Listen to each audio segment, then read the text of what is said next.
Welcome, everybody, to Decisions and Configurable Management's webinar today, Filling SAP Process Gaps, Code-Free Design and Deployment with our partner, Configurable Management.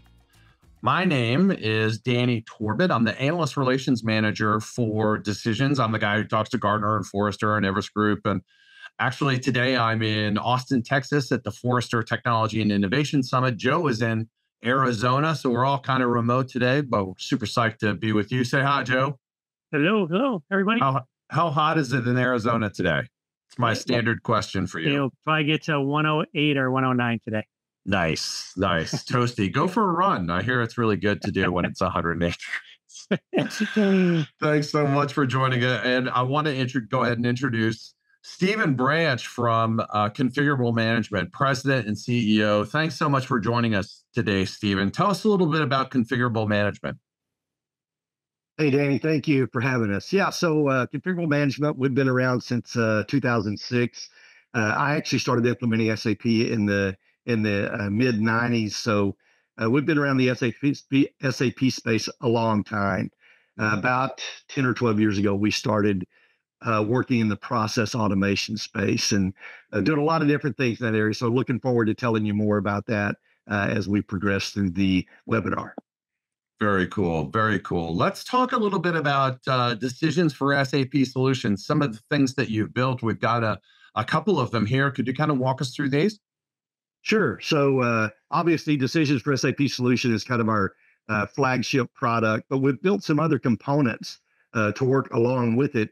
One of which is called Scriptonite, and that is a transaction reporting product. So basically what it'll do is you run through the SAP GUI, and it will record the programs and screen numbers and fields that you might even want to change in a transaction.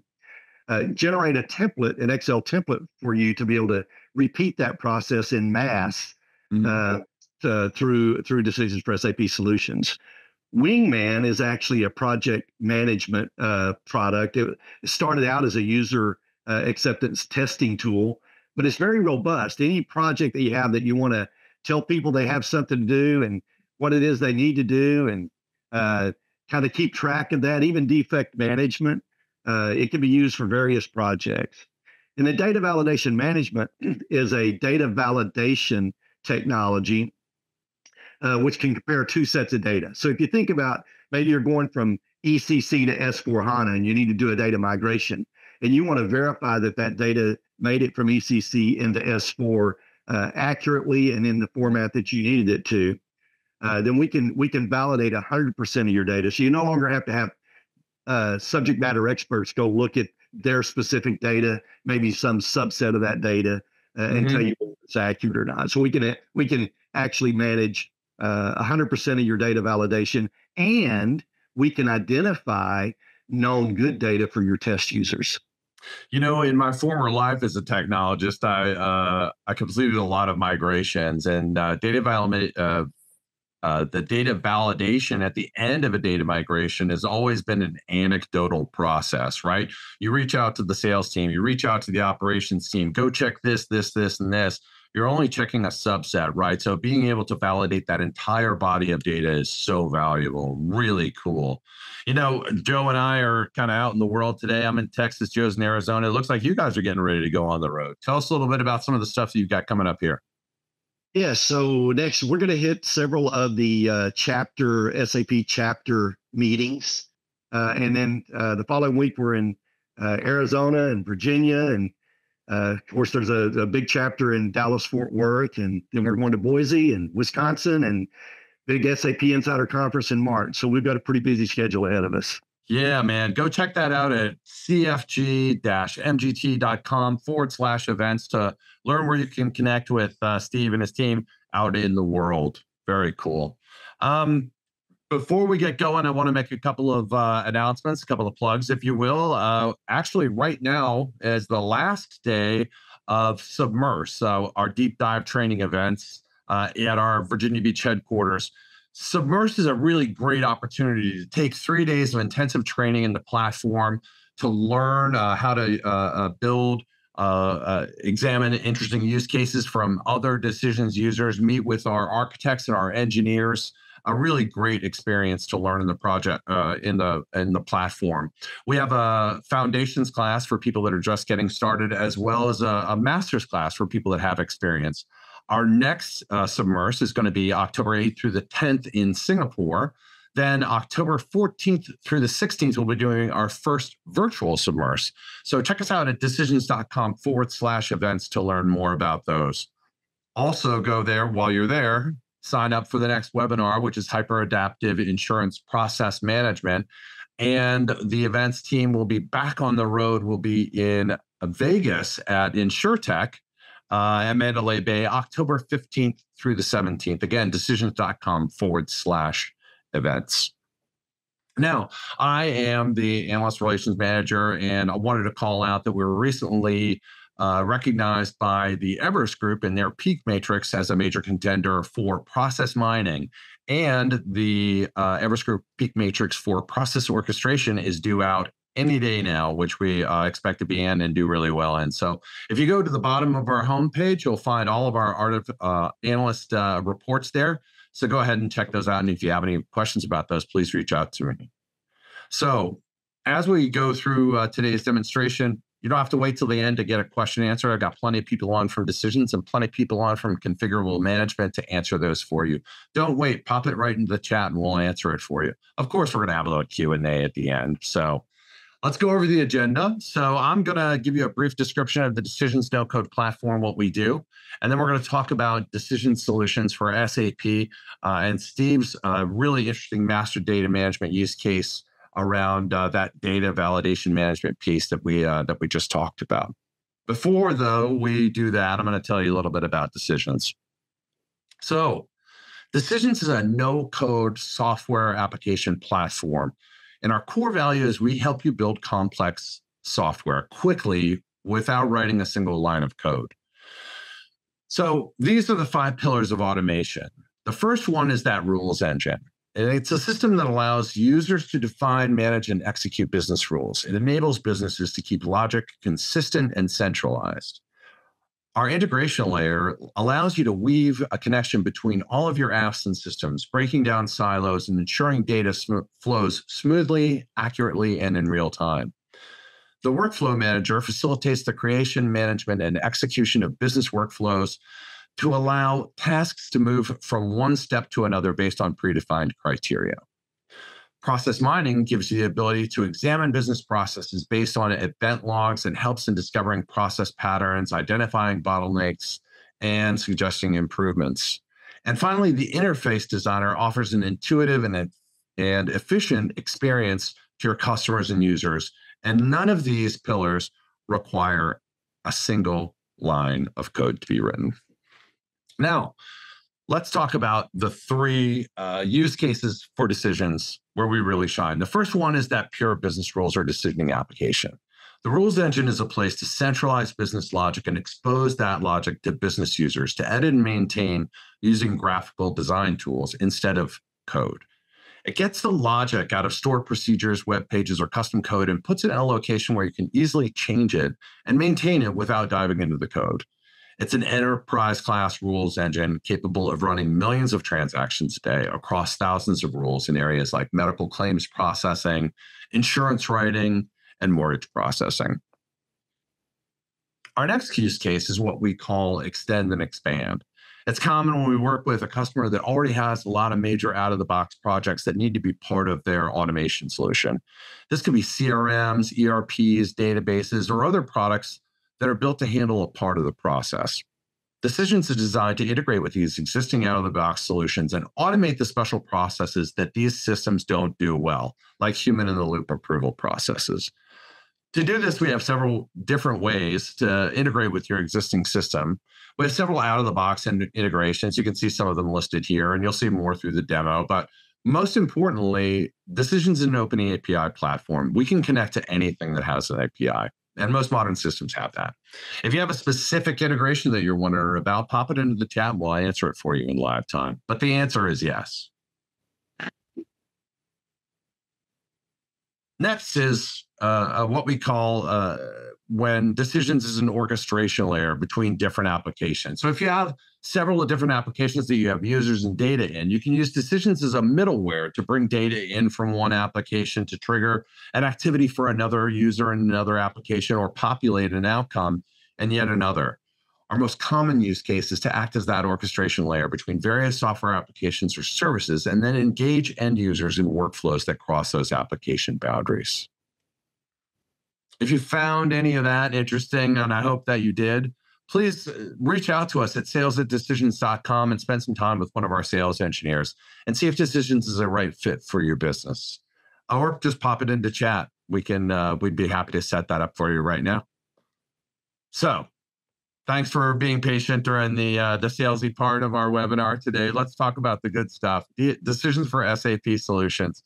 So Steve, when I think about the challenges, of that all automation customers face, I see a lot of the same ones here, right? You've got really heavy, error-prone manual data entry. Can you talk about some of the other ones here and specifically highlight the ones that are pertinent to the SAP environment? Sure. So yeah, obviously when we're entering data manually, master data, whatever, we can enter that data incorrectly. More importantly, though, often we have business rules that maybe SAP doesn't enforce that we want to have enforced, and so we can enforce those business rules through our application to ensure that we get your data into SAP accurate, 100% accurate, 100% of the time. But complex workflow automation and even simple workflow automation, when we introduced email into corporate America, we enabled the business users to create as many manual processes as they wanted. And it was awesome, right? They could take a spreadsheet, they could send it to somebody and say, hey, complete this data. But now we have dozens or hundreds of manual processes in corporate America that those same business users would really like to have more control and visibility into. So often we'll automate a process that may not even be related to SAP or the back office system. Inconsistent data. Most businesses today have numerous systems, and that data may not be harmonized across those systems. So we can help with that either through harmonization or mapping, so that you know that item A equals item B in two different systems. And I mentioned visibility into processes. Another thing that we've done regularly, in fact, we're doing this for a client as we speak, is capital expense budget management. I'm amazed at how many companies, even still today, with all the tools we have out there, manage their capital expense and budget requests via Excel. And if you're managing your capital expense budget via Excel, when do you know you've overspent your budget? When the invoice comes in. I was going to say when the bill comes. Yeah, exactly. And then you mentioned system integrations. We occasionally will do a demonstration called the 10-minute API. About a year ago, I had a client. They had a homegrown PLM system, and they said, "Hey, we've got 25 people manually keying data from this homegrown PLM system into SAP. They're dumping it into Excel. They're spinning it around. They're entering it into SAP. We have data entry errors, and it's laborious and it's expensive. Can you automate that?" And I said, "Yes." And he said, "Prove it." And so I built a workflow in about 30 minutes, and literally with the click of a button, you can take any workflow and generate all of the code you need for an API. So I demonstrated that to him. Like I said, it took about 30 minutes. One of my developers could have done what I did in about 10 minutes, but I'm rather slow. I'm not a great developer. So there you go.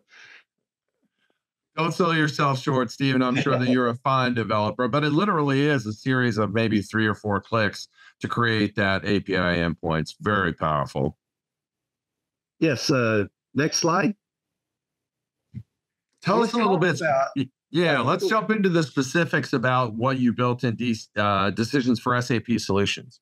Sure. So we connect to SAP via SAP's .NET connector. There's a standard API. So what that means is that gives us the ability to access the thousands of BOPs and remote function modules or OData services. We can even do transactional scripting, also often referred to as BDCs. But the nice thing is it honors all SAP authorizations. So if you don't have access to the transaction or the BOPI, you can't execute it through Decisions for SAP Solutions. The other nice thing is it doesn't require you to install anything in SAP. We can literally install Decisions in our SAP connector and be talking to SAP in a matter of about an hour without you installing anything in SAP. We deliver some pre-built drop downs. We'll talk a little bit more about that in the demo. We also have some custom SAP programs. For instance, in ECC, there's no BOPIs or remote function modules for customers and vendors. So we built custom function modules for those objects. We provide those to our customer at no charge. Another one we have is for MRP areas. There's no remote function modules for MRP areas. If you're familiar with that and you're moving to S4, that's a big deal. We've built a custom function module for MRP areas. And again, all of that we just provide to our clients at no additional charge. You know, the things that stand out to me from what you just said, if I'm an SAP administrator, the first questions that I'm going to have, if you want to integrate with my SAP, one, are you going to honor the SAP authorizations, or we're going to protect, right, the data, or we're going to use the existing security wrapper around SAP? And then two, do you need to install anything onto my SAP? Which is going to take an act of Congress, and they're going to say no 98 times. So that's really powerful. Great job there. Let's take a look at the next slide. So let's talk about some of the common use cases that you guys are dealing with right now. Can you walk us through a couple of these? Sure. So obviously, master data governance is probably the most repetitive thing we do. Material master, customer master, vendor, those are the top three.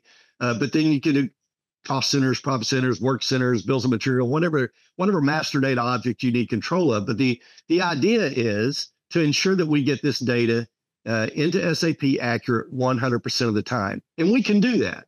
What we can't do is control users going into SAP and changing that data. And maybe I have business rules that SAP doesn't enforce that I want to enforce. So that's where active data governance comes into place.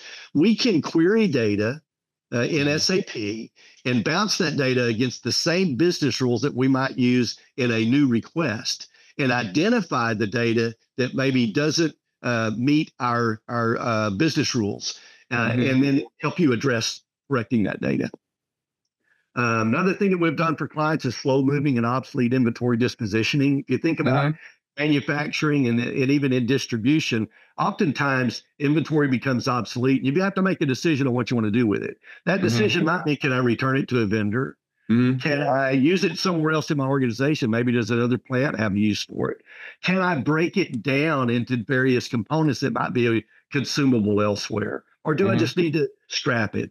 So a process around just walking through the steps that I may need to go through to make a decision about a given inventory item. We've done things like robotic process automation, not in the sense of screen scraping like some of the RPA tools, but more of a batch process. We have a client that dumps an Excel spreadsheet at 5 a.m. every morning into a shared folder. We pick that file up and we process anywhere from a few thousand to tens of thousands of transactional events for them. We do that twice a day, just on a schedule. We talked about capital expense request already. We've also done things like PR and PO release strategy management. And I could go on for another 30 minutes on all the things we've done. The thing I'd like for everybody to take away from this slide is, if you have a process, whether it's SAP related or not, you need control of it. You need a visibility into it. There's about a 99 and 9/10% chance, if you can write it down and predict it, we can automate it. Wow. I love that. Fantastic. This is the kind of a Visio of the use case that you're getting ready to show us here, and some of the master data management capabilities of Decisions for SAP. Can you walk us through this one at a high level? Sure. So at the end of the day, when in SAP, their item master is called a material master. Out of the box, it has over 800 fields. Now, nobody uses 800 fields, but everybody uses some subset of that. Anywhere from 50 to 150 is pretty common. We've had some that have been larger than that. But at the end of the day, you want to make sure that you get data into SAP accurate. So you can have a form, and that form can have business rules enforced. We can even predict data. If you know it's plant 0001, and you want it to always be stored as location 001, you can predict that so the users don't even have to enter that data, right? So you get a lot of control, route that through the business. You can route it in series or in parallel, collect the data that you need, enforce the business rules, and at the end of the process, create the data in SAP. So that's what we'll demonstrate for the attendees. I love it. Let's take a look. I'm ready. Are you ready? I'm ready. All right, let's go ahead and I'll stop sharing here. So this is what we would call a landing page. And landing pages can look a lot of different ways, right? This is pretty simple. I'd say it's kind of brown papers and crayon, but it's functional, right? And we've got some KPI tiles here. You can see how many materials have been requested, how many are in process, how many have been rejected. And this is just a little report down here, and it's feeding these KPI tiles. So they get updated in real time as processes progress. Over here, I might have some active assignments, right? So what we're going to do is a couple of different things. We're going to do an example of a single material request. Somebody needs a new material created. And you think about this process, we can do things like we can check for duplications. So if we have data in a form and we want to go look at SAP and say, hey, do we have something similar to this? We can return a list of that data to the user. So maybe they don't even need a new material request, right? Now, when this form opened up, we went live to SAP and we read these dropdowns. This is real-time data. So you don't have to query SAP and stage this data off in some database and refresh it on some schedule. It can be real-time. Now, we can cache it. We can cache it for an hour. We can cache it for a day, a week, a month, however you want to do that. But you saw this form loaded pretty quick. So we just, we did it real-time. So we're going to just put in a reason for this request, and we're going to start this request. When I click start, another form is going to open up. And this form is going to ask for some information. So we'll just call this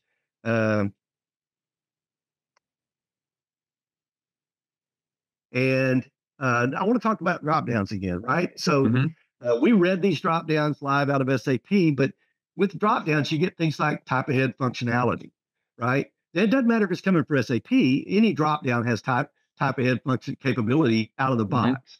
So I'm just going to fill out some minimal data here. And oh, by the way, we can handle things like product hierarchy. So product hierarchy, depending on what you select, may have one level or it may have 10 levels. So this is just a little dialogue process that goes into SAP, reads all the various levels of a product hierarchy and builds out the string to go into SAP. We mentioned business rules. And so if I've got some business rules in this form, when I click submit, if I haven't completed all my business rules, it's going to tell me what I need to do to complete. You can see I have 3 red boxes around my form here because we're saying, hey, now these fields may not be required in SAP, but we want them required for our business process. So we're saying, hey, you got to have a gross weight and you have to have a net weight. And by the way, that net weight has to be less than the gross weight. Right. And this is a finished good material. And we're saying, hey, for finished good, it can only be kg or lb. So once I complete my data accurately, following my business rules, and I hit submit, what's going to happen is we're going to create some processes for different departments. I happen to be in all those departments, right? So one's in the real world, this might be anywhere from 5 to 8 different groups of people that might contribute data. And these can be in parallel, they can be in series, it can be a combination of those things. But when I open up this task, and I can get this via email, have a link to open the task, also have an inbox built into the technology, right? But if I said, hey, I need to go get some data from someone. I know some of what I need to know, but I don't know it all. I can actually save this. It would save to me. It would be in my inbox for me to come back to later. I don't know if I mentioned we can have service level agreements. We can time these tasks. We can remind you that you have a task coming due or a task overdue. We call those nag mails. So we can let you know as much as you need to know that you have something to do. Right. But if I just closed out of this task, you can go right back to that same group of people. The same service level agreements would apply. So I'm just going to complete a minimal amount of data here, and we're going to move on. So I complete this task, and this task drops out of the inbox. We have one more task remaining for this particular process. So I'm going to complete the data for this task. So up to this point, we have read data out of SAP. We haven't updated anything in SAP. So we haven't entered any credentials. We've actually used an SAP system account that has permissions to read data out of SAP, right? To make it easy for the end user. When I submit this, a final task is going to be created. And this task would be going to something like a center of excellence, a master data group, shared services, some group of people that has the responsibility for actually creating this object in SAP.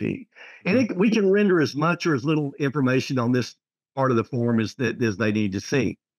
When I select Post to SAP, now we're going to see a little pop-up that says, hey, enter your SAP credentials. So I'm going to enter my SAP credentials. And what's going to happen when I click Submit is this going to go check to see, does SBranch exist as a user? Is this the correct password for SBranch? And does he have the ability to create a material in SAP? Mm-hmm. And if all of that passes, fine. If something didn't pass, then you would get whatever message SAP would return. Mm-hmm. So we got a little pop-up here that has our SAP material number that was created. That in this particular demo, we're using internal number assignments. We can do external number assignments as well. Mm-hmm. So I'm going to just jump into SAP real quick, and we're going to look at that material. While you're doing that, Ahmad had a quick question, and the question was, does the SAP connector support a specific version of SAP, or does it work? That's a great question. We have clients running various versions of ECC and S4. As a matter of fact, we have some clients that run both ECC and S4. I haven't connected it to R3, but technically it would connect to R3 as well. So you can see here that this material was created on today. This is our server time by me using the MM01 BOPI. So did that answer the question for versions of SAP? I think so. What do you think, Ahmad? Yes. He says yes. Outstanding. Okay. Thanks, Ahmad. All right. So we talked about active data governance briefly during our slide presentation. Mm-hmm. I want to talk a little bit more about what that means. So as I mentioned, we can get the data into SAP 100% accurate 100% of the time. We can't control people going into SAP and changing data, right? Mm-hmm. So what we can do is we can go query data in SAP. This can be on a scheduled job, maybe nightly or weekly or however often you want to run it. And we can identify data that doesn't meet your business rules. Mm-hmm. And this is a little report down here showing that. As you can see, we have a lot of dirty data. This might look like somebody that maybe didn't have a master data solution. They implement a new master data solution in SAP, and now we go identify all the data that doesn't meet the business rules that we need it to be. So what we can do is we can actually dump this into Excel. We can send it to the appropriate people to ask them to cleanse their data. But what's really powerful is once I have that information, I can actually come back to SAP, to Decisions for SAP Solutions, and run that mass upload through the same business rule check that I did on an individual form. So that's very powerful. So let's look real quick at a spreadsheet. In this mass upload, you're going to see a lot more data because we're creating, in the mass upload, we're creating a lot more than just a couple of views of the SAP record. But we can have different varying plants. We can have varying storage locations, sales organizations. All of that can be variable. And so I am actually going to attach this spreadsheet to a mass update. Notice I have a validate button here. So when I choose my spreadsheet, this is going to have some errors. And when I say validate, it's going to run that spreadsheet through a validation run. And notice I get a message here that says, hey, this data is incorrect. You need to fix it. So I'm going to download this information. We'll just dump it into a download file. And we'll take a look at what our issues are. So I'm going to hide some columns here just so we can easily see our error messages.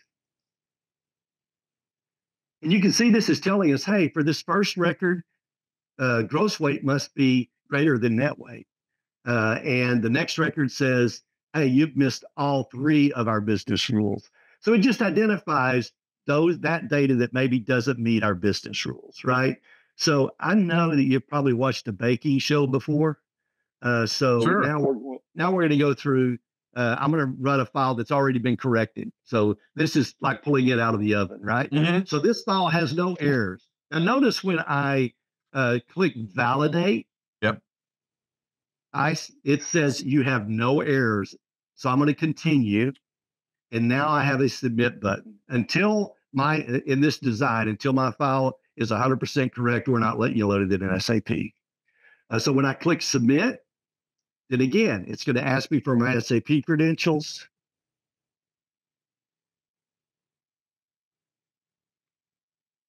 I click submit, and it's going to go process that mass load in SAP and update all of those material master records. It's going to return my file to me. And if we look at our file,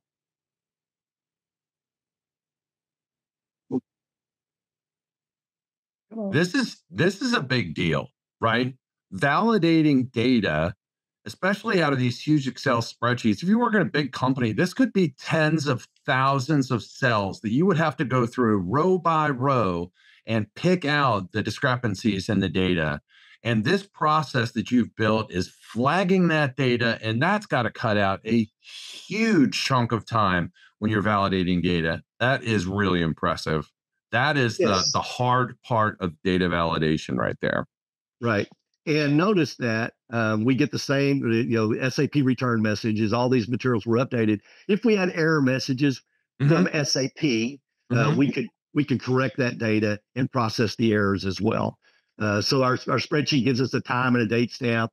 What process was ran, who ran it, how many rows were processed. We can save that off to a file. We can email that to somebody. There's lots of different things you can do with that information. We can also use that data to just periodically look at how many records were updated by what transaction, Mhm. and even evaluate time savings. That's awesome.